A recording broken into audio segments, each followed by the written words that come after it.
Hey guys, welcome to another one from Headley. Today we're going to touch on something that might be a little on the controversial side, but I'm wondering, did I make the wrong purchase?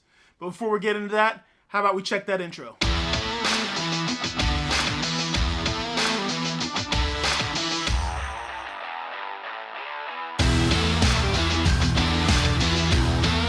Alright, so here's what we're talking about today. Canon versus Sony. Now, I know there's a lot of stuff on this.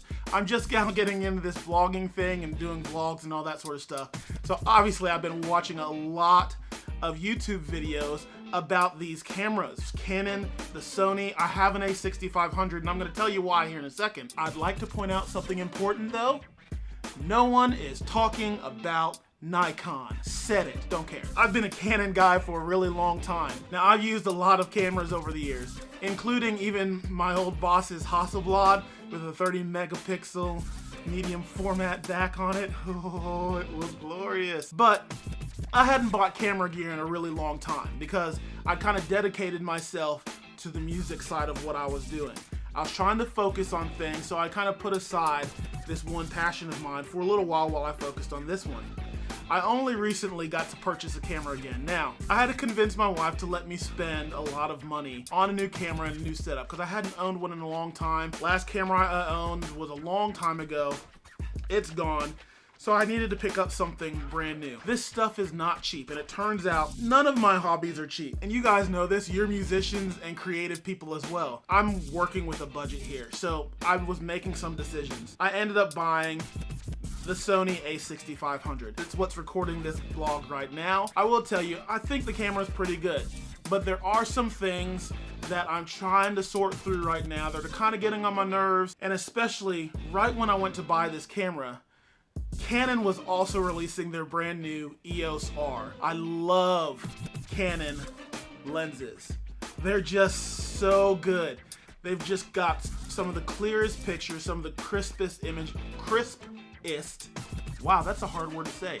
Crispest. They focus really, really well. They're great lenses. I love Canon glass. The reason that I didn't buy a Canon as I was trying to figure this all out was how it played with me and what I was doing with church. Now, I know I'm going to be using this camera that I bought for a lot of church stuff, a lot of personal stuff too, and it was a war inside of me. I wanted my Canon back. My original plan was to buy a Canon 6D, but then I started researching some things. For what I need this for church, it's going to be shooting a lot of video, it's going to be shooting a lot of services, and because we're a church plant, our room's not huge. I mean, we can seat probably about 140, 150 people in the room total. And something that I was having a problem with is I've used my lead pastor's camera for a little bit until I was able to get my own. And hold on, let me show you what that is because he's got that. And I've got it with me. This is the Canon T3i. It's older. It's got some cheaper kit lenses on it and stuff like that. But I think I'm a pretty good photographer a lot of times, so I made it work. And we've got a longer lens that he's got for it as well. So I was making this work, but I knew I wanted something better. This doesn't capture fantastic video on it, but you know, this being an older body, the ISO only goes so high, and there's only so much that this little guy can do for what I needed it to do. We're in low light situations, and this just wasn't getting there. So I needed something else. So I was looking at the Canon 6D. I had shot with the 6D a lot at a previous church. I love that camera. It's fast, the ISO getting really high. Something I really love to do is shoot baptisms. In the old room where I used to go to church, we had this great baptism tank that they were all in, and because the ISO could get so high and I could shoot really fast, that allowed me to capture some really great images of people going down into the water. And so I was even looking at the 6D Mark II, and even some stuff that I was reading about it, some people that I talked to at some camera shops here in town, they didn't love the Mark II. But another problem was, like I said, I'm in a small space. That little T3i, that shutter is so loud. I was feeling like in this space, I'd try to shoot from the back of the room. I felt like I was so distracted. But when you've got this thing pretty close to your head, it feels like everybody is listening to you as you go click, click, click. So I started thinking about mirrorless stuff. But the mirrorless stuff I was seeing from Canon at the time didn't hold up to what I was gonna need it to do. Because like I said, I'm gonna need this to shoot really great video as well, and some other things like that. I started looking at other stuff, and a friend of mine from work, he had just bought an A6500. And the more I thought about it, the more I thought maybe this is a really good option. But man, like I said, it was racking me inside. So about 3 days before I bought my A6500, Canon came out with the EOS R. And I'm thinking, oh my gosh, a good mirrorless camera from Canon, let me check this thing out. I started to do a little bit of research into it, but right off the bat, there was a problem. Remember that budget I was talking about? There was such a high price tag on this camera compared to what I was going to be able to get from the A6500 that I really just decided I couldn't try to convince my wife to let me spend another $600 just to get to the body. With this kit that I bought for the A6500, got it for about $1,500 with an 18-135 lens on it that works great for a lot of things. It's got a lot of distance in it, from 18 all the way to that 135, gives me a lot of range for what I'm shooting at church and lots of other things. The 18 will be really good for when I start doing some like personal vlogs and stuff like that. At that price point, I really couldn't beat what the A6500 offered. And just like a lot of you, I know you've done a lot of research into the EOS R as well, and you've seen some of the same things that I've been seeing. One, the EOS R crops down the sensor when it does 4K. So why take that full frame and crop it down? Doesn't make a whole lot of sense. Not a big deal to me for a couple reasons. The A6500 is already a crop sensor, so it's not that big of a deal to me either way. Two, is 4K really a thing that I've got to have right now? Honestly, it's not that big of a deal to me. I'm working fast most of the time, so having to edit 4K video, it sucks. It takes so much longer, and I have a really, really good laptop. Editing 4K just sucks right now. It takes up so much bandwidth on the computer. It's no good, and I'm trying to move fast, produce these things, produce stuff for church and all that. I need to be able to move, and 4K just doesn't matter to me right now. It may in the future, but doesn't right now. There is one other thing that's kind of a problem on the EOS R that is kind of driving some people nuts. You can shoot 120, but only if you're at 720p. You can't shoot 120 at 1080. Once again, do I do a whole lot of 120 shooting?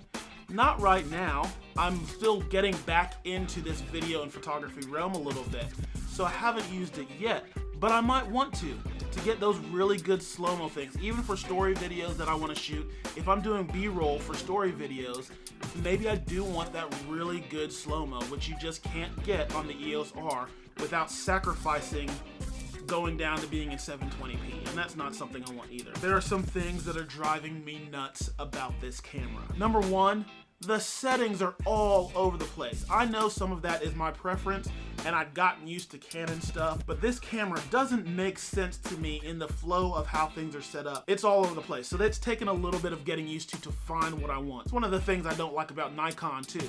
Their menus and stuff are not intuitive. I love that about Canon. I could find what I wanted really quick. That may just be that it's something that I was used to, but I've worked with other cameras as well that made more sense than the A6500 is tending to make to me right now. I've noticed a lot of things will switch really easily. I went to shoot the first videos of this blog several days ago. I had my profile set up how I wanted to and all that sort of thing, but then because the A6500 doesn't have a flip out screen, I can't see myself. So I connected it to my phone with the really janky app that Sony uses. Can't stand it. I don't know why you don't have your own dedicated app to this, but you have to go through a third-party thing. Anyway, so I connected it to my phone. Unbeknownst to me, because it didn't show up on my phone screen necessarily, it changed my color profile away from what I was using and shot something else. So then I go to look at my footage of these two videos that I shot, and it's all screwed up. I'm like, this is not what I wanted. So I have to go back and reshoot these and forget the phone app. The phone app, I hate it. It's so delayed. It takes forever to connect up. It's just not great. I know back when I was shooting the Canon 6D, it wasn't awesome to get to either, but it did seem a lot simpler to get connected to the Wi-Fi on the phone and get what I needed. The one on the Sony, I just don't like. There's just no other way to say it. Don't like it at all. Those are just minor things. Honestly, the camera shoots fantastic footage. It shoots really great photos too. I'm liking what I'm being able to capture from it. It's fast, it does what it needs to do, and really it's gonna serve me well. The best thing about it is that it is mirrorless.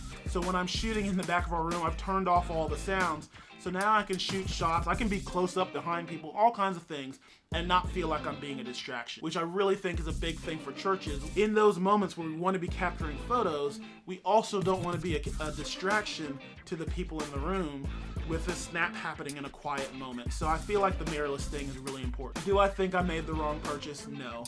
This is really working out well. Actually, what I'm shooting with right now is a Sigma 30mm that my pastor bought for me to go along with this lens. It's actually a really, really good lens. Something that Sony is doing really well is the autofocus is really, really good on it. It stays consistent, it stays tight. It's a really good autofocus on this. And this lens that Sigma made to go along with the E-mount on this camera, it's really good. I really like this lens. It's a fantastic range. With the crop sensor, it makes it about that nifty 50. It's about 45mm with the crop sensor. So I really like what it's doing, and it'll be really useful to me along the way. As I move forward, as I get better at this stuff, as I grow more, I'll probably shift back. The nice thing about the EOS R, it comes with the ring that I can attach those great Canon lenses that everybody loves. Get that 72-200. I really want that 24-70. Some of those great lenses that all of you Canon shooters know and love, you can put on the EOS R. I also know that I could get the Metabones or something like that for my Sony, and I could put Canon lenses on it. That's probably what I'm gonna do as well. I'm probably going to not purchase any more Sony lenses, any more E-mount lenses. Get the Metabones, probably the speed booster one that will actually allow the Sony A6500 to be a full frame camera now. So I'll probably get the speed booster and then start to buy Canon lenses to go along with this system. And then when I have more money, I'll get another Canon body as well. I could have gone and gotten the 1DS, but like I said, how was I supposed to convince my wife to let me spend $5 grand? And that's just for the body.